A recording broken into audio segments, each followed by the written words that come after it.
Hey guys, so I am back to complete the video of what we need to leave in 2022 so that we can walk in our 2023 with greatness, with potential, with power, with passion, with all the things that God wants us to walk in, to be blessed and prosper in our health and our wealth.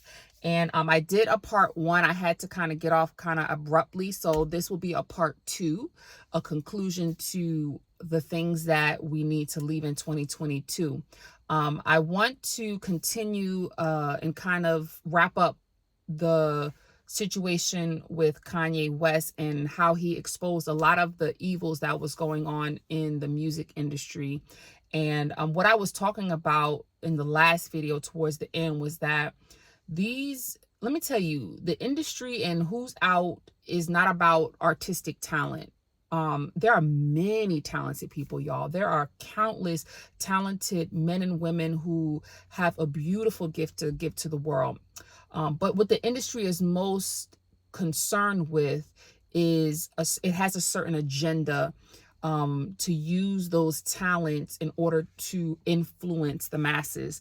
And of course, from what we can see from music videos and the lyrics and the songs, it's not a positive influence. And it's in America, it's definitely directed a lot towards the Black community. And so these artists who are willing to sacrifice their souls, their values, and compromise their integrity for the sake of fame, money, material things, and the like, they are the ones that are put on the platform. They are the ones that are pushed in mainstream media, and it's to be used by the powers that be for their nefarious agenda. And so what Kanye has been doing, and I was speaking about Kanye exposing this in the last video, what he is doing is exposing a lot of the artists, exposing a lot of the celebrities, and going over sacrifices that they've had to make, compromise that they've made, and how their agenda is to demoralize and to degrade and to cause us, the listeners, to compromise our self-worth and our integrity in order to perpetuate this wicked agenda that the powers that be have for the world, for God's people, and the like. And so I thought that was important that he brought that to light, because going back to the Dante Bowe situation, which I talked about in the last video, if you want to listen to that, you need to go to part one, was that when we entertain these things, we think it's just entertainment, but anything that you allow into your temple is going to have some sort of effect on you, whether it's positive effect or whether it's a negative effect. And nothing is just nothing for the sake of it. Entertainment is not entertainment just for the sake of it. There's still an influence. There's still a purpose that it will serve in your life if once you allow it into your space. And so we need to be careful, especially as the people of God. We need to be careful with what we allow into our temple. If we call ourselves divine, if we call ourselves sacred, if we call ourselves children of the Most High, then we need to be responsible for how we take care of our temple and what we allow into the gates, so to speak. Because everything that's coming through the gates is not for your benefit. It's not to prosper you, but it actually has a nefarious agenda to corrupt the temple, to corrupt our temple. And so let's leave compromise in 2022. Let's leave not doing the things that are necessary in order to cleanse our temple, to heal our temple, and to sanctify our temple, to make our temple holy. All right, let's move on, y'all. Next situation, and next people to represent this situation is going to be Little Scrappy and Mama D. Now, my best friend and I did a video duo on this topic because it was very enlightening, very engaging on generational curses and the things that we need to do as far as our family history and our family upbringing is concerned. When I remember watching that video, and I remember the impact that it had on me, not only on the side of Mama D and how she had to harden herself in order to survive in this dog eat dog world, but also how that hardening of her femininity, which is supposed to bring healing to people, which is supposed to bring love and nurturing to those that are in her presence, she wound up passing on dysfunction to her son. And so her son was trying to confront her about it. And it just opened up a lot of can of worms, which needed to be opened up. It opened up a lot of truth, which we need to discuss as people, as Black people, as just people in general. And it just opened up a lot of issues that we have still not dealt with as a people in a community. We have to acknowledge that what we went through, I'm speaking mostly to my brothers and sisters, the Black community. We have to acknowledge what we've been through with our history and how that's created such a post-traumatic stress disorder, a PTSD, and how this PTSD has literally been passed on from generation to generation to generation. And not just that, but dysfunction, brokenness, all the things that are not helping our community. These things have been passed on, and we have to recognize where it comes from. We have to make efforts to heal and make efforts to heal ourselves and heal our community. And we have to address these things. And I thought that was a very important video because it needed to address the generational curses that have been passed down. We like to kind of look over and gloss and say, oh, slavery's over. It's not happening anymore. But slavery is still in here. It's still in here. And you can tell by the things that we're doing. You know, we are the only group of people that is sitting here arguing about marriage and the importance of marriage and the value of it. When society, the very foundation, the building block for society is marriage. And yet our people are sitting here arguing about the validity of it. You don't see the Caucasian community. You don't see the Asian community. You don't see the other communities sitting here arguing about the value of wealth building and legacy building through marriage. And yet it's the Black people. And we have to understand that, and it's the African American, those of us living in the Americas and the diaspora, from the diaspora, we're broken, and we're not acknowledging the fact that we're broken. And what we need to leave in 2022 is those curses. We need to solidify and make up in our mind and say, you know what? I don't want to carry these curses into 2023. Whatever is dysfunctional in me, whatever is negative, and whatever is hindering for my growth and the growth of my family and my legacy, I need to leave that in 2022 and move and press forward in 2023. And so, y'all, that was an excellent example of how we need to confront those demons so that we can be delivered from those demons, so that we can walk in true freedom, true holiness, and true blessedness and abundance and prosperity in 2023. And it's something that we can't gloss over with material possessions and money and riches. It's you can be a rich broke person. You can be physically rich and spiritually broke. All right.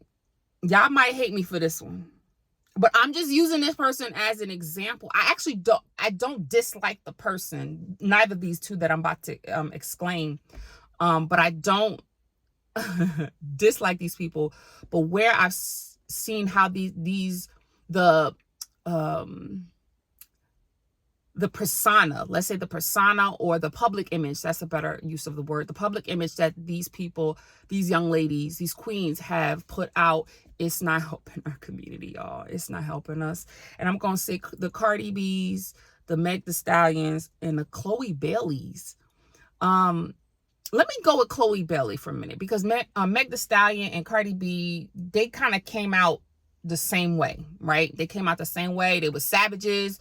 They, about getting that money and doing whatever it takes to think only about themselves. And I'm going to call this toxic femininity, because there is a such thing, y'all. But I want to deal with Chloe Bailey, because Chloe did not come out this way. She is the one with the twin. And they talented young ladies, beautiful, talented young ladies. They came out, they showcased their talent, and then all of a sudden, one went this way to focus on this, and Chloe totally morphed and started putting out much more provocative and sexual content until I watched her latest video, Lord have mercy. And it got a little catch a beat now. But the things that she was doing, there was one scene where she was on the ground and she flung her legs back in a split. And, you know, you just saw all of her, if she had no drawers on, if she had that thong on, you just saw all her goodies. And I'm like, how did this beautiful, successful, talented young lady go from very modest appearance to completely letting loose? Ladies, can't y'all see what's going on, queens? Queens, let me say this, and I'm going to do a separate video on, because I think I did a video on the public image of a woman and how we've been lied to, and we've been deceived into thinking that it's our sexuality that's going to win for us in life.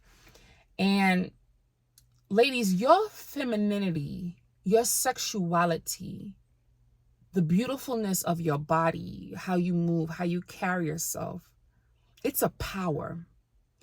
And think of it like a tool.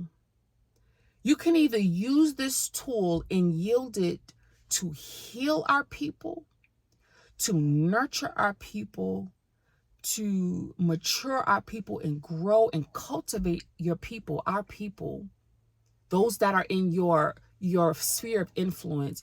Or you can use this tool, this sexuality, femininity, your body, physicality, to manipulate, seduce, tempt, and ultimately destroy our people.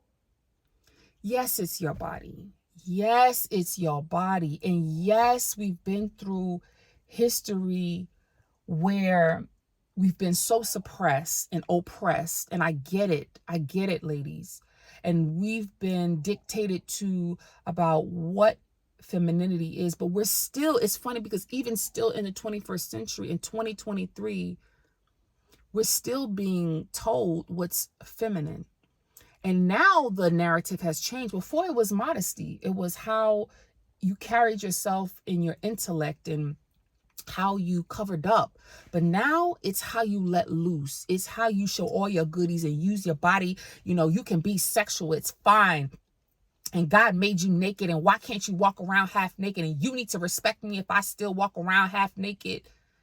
But ladies, if you don't respect yourself, how can you demand respect from other people? You dress how you want to be addressed. I remember, I think it was Russell Simmons that said that. He said, you dress how you want to be addressed. Think about this. Every profession has a dress code. Priests and preachers, prophets and things like that, evangelists, they have a dress code. Police officers, law enforcement, military, they have a dress code. Doctors, nurses, CNAs, those who work in the medical field, they have a dress code. Every profession has a dress code, and you can immediately know what that profession is, know what they walk in based on how they dress. What is the dress code? What is the profession that you're giving off through your dress? Because prostitutes, strippers, those who work in the pornography, all those who work in that business, in that field, also have a dress code. And what we're doing is we're slapping feminine empowerment on it. It's still prostitution. It's still self-degradation. It's still self-demoralization. No matter how you don't dress it up, because you ain't dressing it up, because we walk around half naked. No matter what you try to put labels, empowerment labels, and freedom, and it's my choice, my body, my choice. No matter what label you try to put on it, it is what it is. When a man sees you, when a woman sees you, when anybody sees you, they're going to see, oh, that's a prostitute right there, or a stripper, or maybe she works in the porn industry, a streetwalker.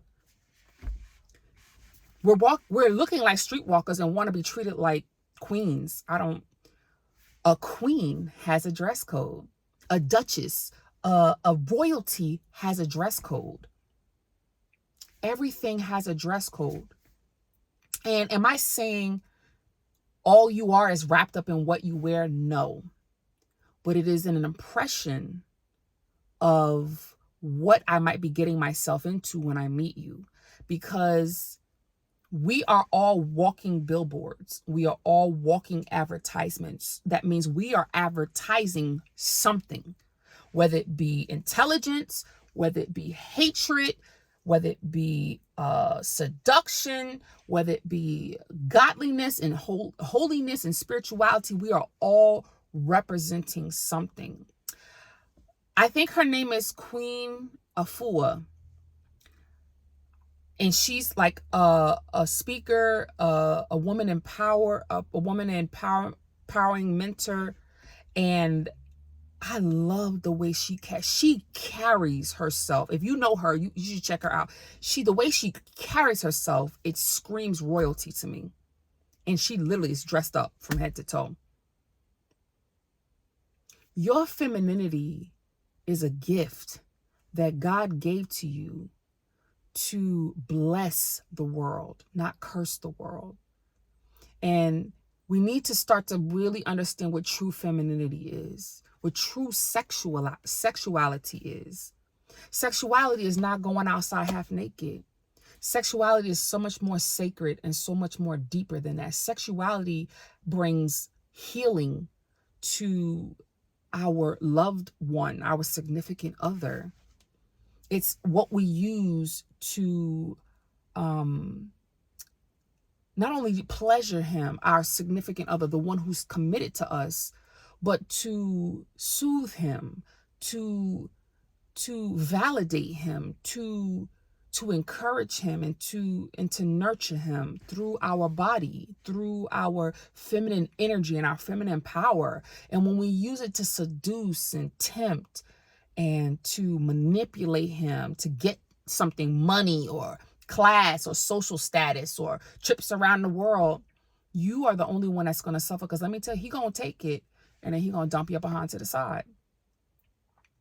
He going to take it. And we're wanting him to be better. Oh, well, you need to be mature. And even though I'm walking around half naked and treating myself less than, you need to be mature and respect me and all that. They're only going to be what we expect them to be. And if we allow anything, them to do and say to us anything and treat us any kind of way, I mean, what? People going to always take the easiest route, y'all. I mean, what? Who do you know that if given the opportunity to take the easy route, they're going to be like, no, I want to take the difficult route, the challenging route. There's a certain level of self-awareness and self-maturity one needs to have to say, nah, shortcuts ain't no good. Now, I'm going to have to take the route that is a process. Who? If you give me the shortcut to doing, like, let's say good thing, because I don't want the shortcut to go into disaster, I'm going to probably take it. But I understand when you become wise and you become knowledgeable about things and you understand, no, there needs to be a process because there's a certain character that needs to be built in me in order to be able to handle the success and the greatness to where I'm going to. So ladies, again, I have nothing against Chloe. I think she is talented. I like Cardi B. I honestly believe she doesn't want to always portray that image. She has a daughter. She has children. But I also know that they're under the control of the powers that be. And the powers that be is who has the agenda. And Cardi B has spoken out many times on this. Have cried many times about this situation. But I realize we're still broken as people. We still want the drama. We still want the ratchetness. That's another thing we need to leave in 2022. Ratchetness. Please leave ratchet in 2022. Come into royalty. Replace ratchet with royalty in 2023. Let's move on. Couple more, guys. Future the rapper and having destructive dating habits. I did a video a while back on how Wilson, yes, Russell Wilson, Lord, was considered corny, and how Future is the epitome of what cool is, and how everybody, we want a Future in our lives. No, we don't. No, we don't want a Future in our life. Future not married. He not committed to nobody. You don't know if Future cry in his bed every single night because as many women as come through across his path, he's still lonely. He's still lonely. Russell winning out here in these streets, y'all. Russell is winning out here in these streets, and Sierra done woke her behind up and she done saw for what it was, and she laid hold of that blessing. And she said, She said, I'm going to get that blessing. Ladies, you cannot save a bad boy. That's the problem. I posted something on my Instagram story, and it was like the reason why marriages fell is because a lot of women are trying to play God to these men. And I said, whoop. We want to be their savior. We want to believe that our charm, our beauty, our VJ, our cookies is going to change that bad boy into a wonderful man. Sorry, your stuff ain't powerful enough. Can you please give me a success story around here where that happened? I'm sorry. Can you please give me a success? Not no movie story. Not the fake movies that we watch now. Please give me an actual story where someone used their beauty, their charm, and their body to change a bad boy into a good husband.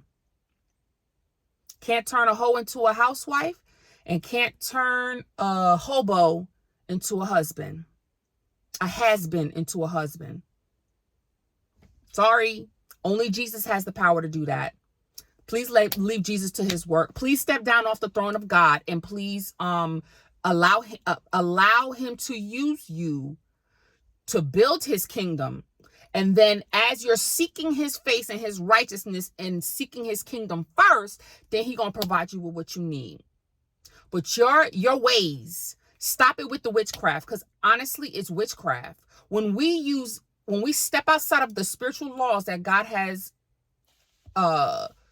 laid down in this universe, and we think that we're going to manipulate those laws and use carnal things to bring about spiritual blessings, we are sadly mistaken. Please leave your whole ways. Please leave your destructive dating habits back in 2022. Work on, if you realize and understand that you keep choosing the wrong type of men, understand, sis, is you. Yeah, they wrong too. He got to deal with them too. But sis, you're part to blame as well. Take accountability.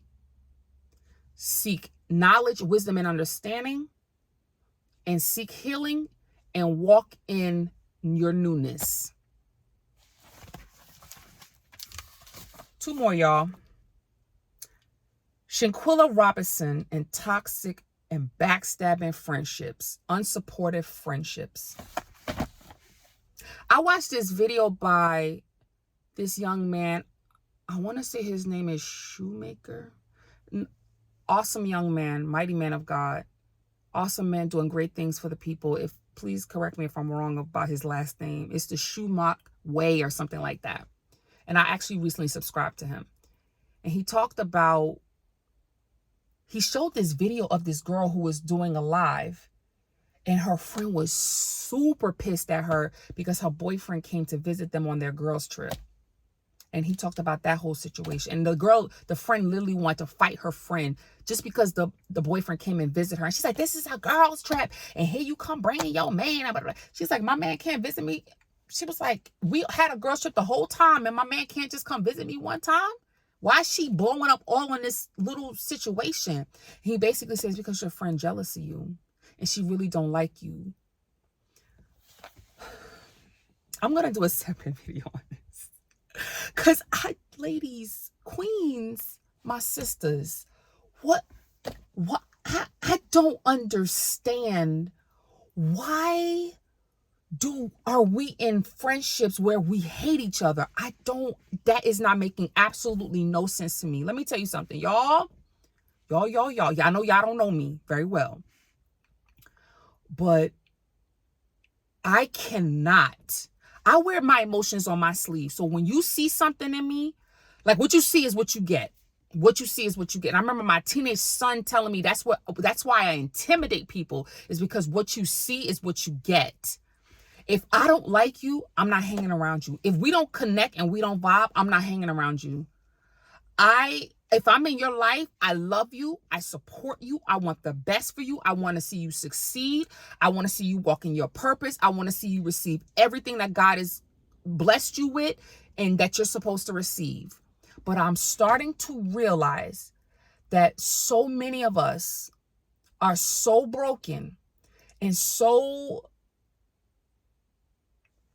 self-destructive and so walking in a shame, condemnation, a lack of self-worth, and also to not being grateful and happy truly from within, that we cannot be happy for our friends. And they're not even our friends, because if you don't like them, they're not your friends. I don't understand. Even if I'm not getting everything that I know God has for me at the time, because I believe that what's for me, see, I've always been a person, I made up in my mind a long time ago with my friends that I would not compete with my friends. I'm like, I will never be my friends, because I used to hang around my friends, my childhood friends. I was very like taller than them, and like they were cute and petite and short and attractive. And so people used to be like, oh, you their bodyguard because you're so big. And I used to feel bad. And then in my skin, I had really bad skin too as well. But I don't know, for something in me decided, I said, you ain't, Joy, you ain't gonna compete with your friends.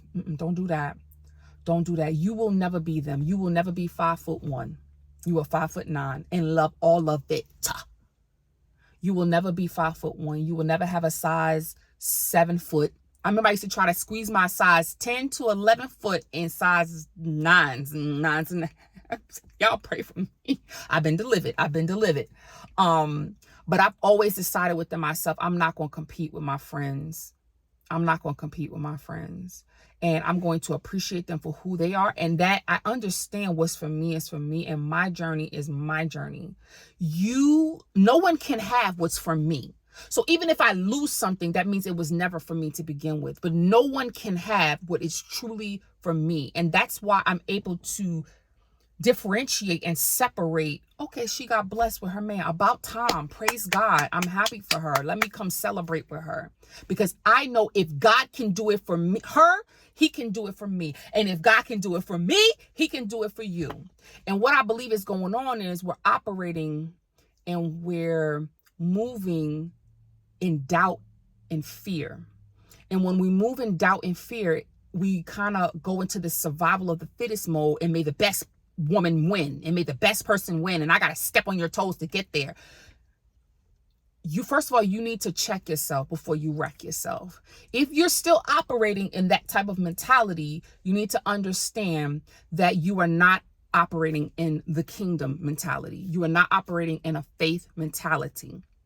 And be honest with yourself. A lot of times we're not honest with ourselves, but you are operating in a lack and faithless mindset. You believe there are not enough men, there are not enough wealth, there's not enough health, there's not enough prosperity, there's not enough beauty, there's not enough this and that. And so therefore, we're scrambling for the little bit that's shown to us. We're scrambling to get the best man, or to get the best car, or the best house, or the best this, or the best that.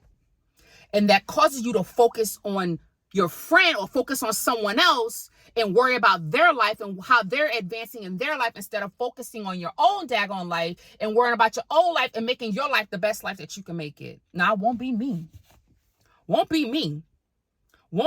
Sorry, I'm not part of that club. I refuse to be part of that club. And not even that, but I'm going to be completely honest with y'all. I don't deal with the spirit of jealousy. I'm not saying that I'm impenetrable to that spirit to come and tempt me. I'm saying there are people, we all kind of have struggles, right? Like things that this is kind of our struggle. Jealousy is not one of them. It's not one of them. What's for you is for you, honey. I'm I'm not going to be jealous of you with that man. First of all, I don't know what y'all do behind closed doors. I don't know if every night you cry in your bed because he don't treat you with love and respect and honor. I don't know. You only look like what you portray on your social media. And there's nothing but happiness, roses, and cupcakes. And all the while, you guys are arguing, ready to kill each other behind closed doors. What do I need to be jealous about? What's for me is for me. And all I need to do is focus on him and focus on myself, and he will bless me in due season. I will get everything. Listen to me. I know without a shadow of a doubt, I will get everything that God has for me. And you watch and see. I will get everything. Not watch and see to gloat, but that if he can do it for me, he can do it for you. But I'm going to get everything that God has for me. And no one can stop that. The only person who can stop it, guess who the only person who can stop your blessings are? You. You are the only person. And I refuse to be that person. We got to do better as friends. I'm not calling for perfection, because there's times where you won't make it to the event. There's times where you're not able to be there. Maybe you're going through your own situation, this, that, and the third. But we got to do better as friends. And one of those vital ways that we can do better as friends is to be healed internally. When you are healed internally, then you have the capacity. When you are grateful internally, when you are happy internally, when you are content internally, when you have peace internally, when you have joy internally, then only then can you truly and genuinely be happy for someone else, and especially your daggone friends. Come on now. Can we please? Her friends murdered her. That's what the result of jealousy, envy, and revenge and spitefulness that you're harboring all in our hearts, that's what it'll do to you in the end. It will cause you to possibly murder someone. And guess what? They'll probably go to jail for it. Instead of getting the healing within yourself so that you can truly be a good person in general, not just a good friend, but a good person, you're going to harbor all that. And you're going to murder your friend. And probably plan and plot on it too. There's another thing we got to do. When them relationships, we got to recognize when that person's a frenemy. And we got to be willing to let them go. It's not worth your life, y'all. Friendships are not worth your life. Friendships should add to your life and give back to your life than take from your life and kill your life. We got to do better, y'all. We got to do better. That really, it strikes such a nerve, because I'm like, I don't care. I'm the type of person, I don't care if you say you were my friend and you just hate. I don't actually care so much. It doesn't bother me so much that you hate me, because that's something you dealing with. I'm going to pray for you. But what bothers me out of the whole experience is the fact that you're willing to hang around me and to be in my presence and to be in my life in order to see maybe if I fall, to see me come to ruin, to possibly take from me, to possibly even harm me. Why? I don't understand it. Why? Go about your own daggone life and go get a life.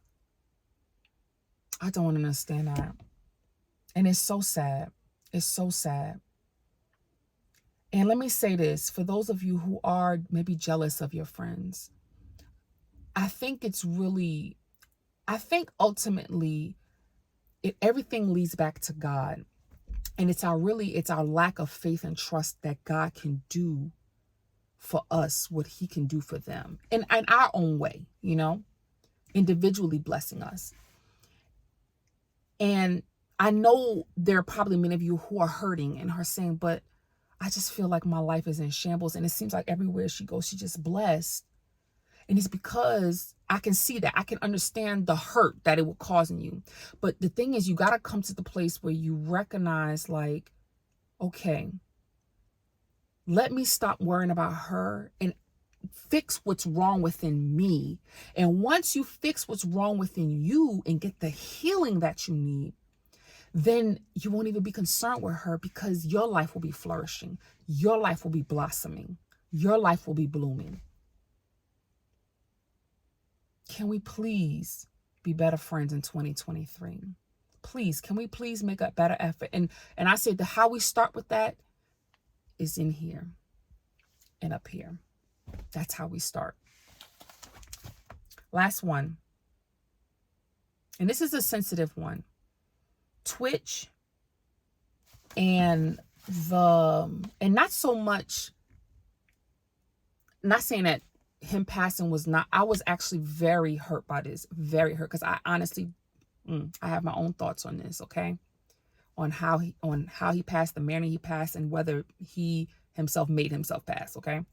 But I'm going to leave that be. I'm going to leave that be. But what it did bring up was the topic of depression that we do need to address, because whether we know all the details behind his death, we do know that depression, anxiety, self-condemnation, and all these different types of things, these self-issues that we're dealing with as people, is very real. And it's something that we need to address, and we need to seek help on. And so I say, if anything we need to leave in 2022 is depression and all the things that, and not seeking help. If you are struggling with that, my heart goes out to you, but I'm going to tell you there is a light at the end of the tunnel if you are willing to fight for your life. And one of those ways is to go and seek help, to get help, to, again, get healing and get help. And I don't know too much about depression, but I know it can be very sneaky too, because sometimes we don't realize we're depressed. But I would say understand the signs of it. There's many tools and information that's out there that you can understand the signs of what depression is and how the many forms that it looks like and how it presents itself. But when you do realize that something's wrong internally, please go get help. Whether it's your pastor, whether it's a counselor, a therapist, I would say a life coach, but we're not certified in that area and licensed in that area. So you do have to be careful. But I would say, please go get help. That's important. Seek Jesus, get help, get delivered, because that is a spirit that will, if it can, it will lead to suicide. It will lead to the untimely death of your life. And your life is valuable, y'all. Your life is important. God has great things for your life. And let me tell you, depression and suicide is not one of those things. So please go get help. Please get help. That's all. This video is actually longer than the first one. I'm so sorry, guys. Oh, no, I'm not sorry. I'm not sorry. I'm trying to pour into y'all. I am not sorry for that. I love you guys so much. Again, please like, share, subscribe. I would love to have you be part of the family and to see kind of the great things God is doing in my life, so that it can encourage you and let you know that God has great things for your life as well. Please, if you know of any other situations, if you know of any other things that we need to leave in 2022 so that we can walk in the fullness of the abundance that God promises us. Let me tell you, Jesus says, I believe it's in John chapter 10, that the enemy comes to steal, kill, and destroy. He's a thief. He has lost his blessing. He has fell from his grace, and therefore his main objective in existence is to steal, kill, and destroy you and everything that belongs to you, every inheritance that God has for you. But Jesus said, but I have come that you may have life and life to the full. And all I can say is I've taken him on that offer, and he has not disappointed me yet. And I believe what he can do for me, he can do for you. Y'all be blessed on today. I love you. Know that you are loved. You are valuable. You are worth it more than you ever know. And you have a great call and purpose on your life as well. And I pray that you let go of every chain, of every shackle, of every mindset of dysfunction, and everything that will hold you back from being everything that God has called you to be, and leave that crap in 2022 and walk in the fullness of who you are in this new year. Love you all. Talk to you soon. Bye.